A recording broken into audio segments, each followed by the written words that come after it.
नमस्कार दोस्तों, आपका स्वागत है हमारे शिक्षा ज्ञान से भरे यूट्यूब चैनल एड्यूवर्स में। आज हम बात करने वाले हैं भक्ति काल के उस महान कवि की, जिन्होंने अपने शब्दों से करोड़ों दिलों में भक्ति की ज्योति जलाई, जिन्होंने रामचरितमानस जैसी अमर कृति देकर हिंदी साहित्य को स्वर्णिम बना दिया। जी हाँ, हम बात कर रहे हैं महाकवि गोस्वामी तुलसीदास जी की। उनका जन्म, उनका संघर्ष, राम भक्ति के प्रति उनका अटूट समर्पण और उनकी अनमोल रचनाएं, सब कुछ हम इस वीडियो में आसान भाषा में समझेंगे। तो चलिए शुरू करते हैं महान संत कवि तुलसीदास जी के प्रेरणादायी जीवन की पावन यात्रा। संक्षिप्त परिचय। जन्म संवत 1554 सन 1532 ईस्वी। जन्म स्थान राजापुर, चित्रकूट। पिता आत्माराम दुबे, माता हुलसी। बचपन का नाम रामबोला। भाषा अवधी तथा ब्रज। शैली छप्पय, दोहा, चौपाई, कवित्त, सवैया आदि। मृत्यु संवत 1680 सन 1623 ईस्वी। मुख्य कृतियां रामचरितमानस, विनय पत्रिका, जानकी मंगल, दोहावली, गीतावली, कवितावली, पार्वती मंगल आदि। जीवन परिचय। तुलसीदास जी के जन्म व स्थान के विषय में विद्वानों में मतभेद है।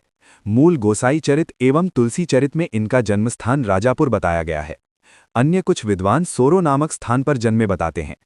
आचार्य शुक्ल के अनुसार भी इनका जन्म राजापुर में ही माना जाता है।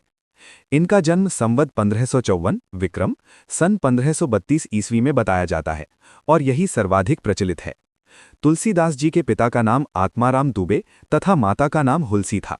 जन्म के संबंध में एक प्रसिद्ध दोहा इस प्रकार है। 1554 विषय कालिंदी के तीर, श्रावण शुक्ला सप्तमी, तुलसी धर्यो शरीर। बचपन एवं शिक्षा। तुलसीदास जी का बचपन का नाम रामबोला था। जन्म के समय ही इनके मुख से राम नाम निकला और इनके मुख में दांत भी था, जिससे इन्हें राक्षस योनि समझकर इनके पिता ने त्याग दिया, तो एक दासी ने इनका पालन पोषण किया।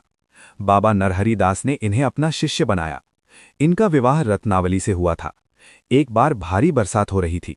तेज आंधी, बिजली और गहरा अंधेरा छाया हुआ था। इसी भयंकर रात में तुलसीदास अपनी पत्नी रत्नावली से मिलने के लिए उनके ससुराल बांदा जिले के मंझनपुर पहुंचना चाहते थे। बारिश इतनी तेज थी कि रास्ता दिखाई नहीं देता था। नदी में पानी उफान पर था, पुल भी नहीं था, लेकिन तुलसीदास अपनी पत्नी से मिलने का मोह नहीं छोड़ पाए।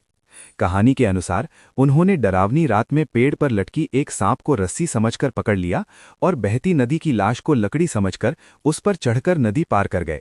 जब वे रात में अचानक अपनी पत्नी के कमरे में पहुंचे तो रत्नावली उनकी ये दशा देखकर आश्चर्य और दुख से भर गईं।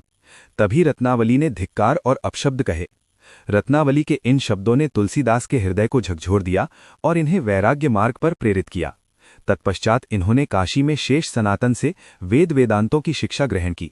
वे राम के चरित्र का गायन करने लगे और बाद में रामचरितमानस की रचना की। इनका अधिकांश समय काशी, अयोध्या और चित्रकूट में व्यतीत हुआ। इनका मृत्यु संबंधी प्रसिद्ध दोहा इस प्रकार है। संवत 1680 80 गंग के तीर, श्रावण शुक्ला तीज सनी, तुलसी तज्यो शरीर। आइए अब हम तुलसीदास जी के प्रमुख रचनाओं के बारे में जानते हैं। तुलसीदास जी की 12 प्रमाणिक रचनाएं मानी जाती हैं। पार्वती मंगल, जानकी मंगल, वैराग्य संदीपनी, बरवै रामायण, रामाज्ञा प्रश्न, कृष्ण गीतावली, गीतावली, दोहावली, कवितावली, रामचरितमानस, विनय पत्रिका, रामलला नहचू।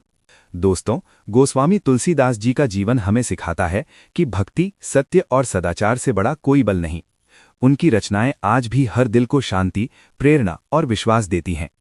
अगर आपको तुलसीदास जी का यह जीवन परिचय पसंद आया हो तो वीडियो को लाइक जरूर कीजिएगा, अपने विचार कमेंट में बताइएगा और ऐसे ही ज्ञानवर्धक वीडियो देखने के लिए हमारे चैनल एड्यूवर्स को सब्सक्राइब करना न भूलें। मिलते हैं अगले वीडियो में। जय श्री राम।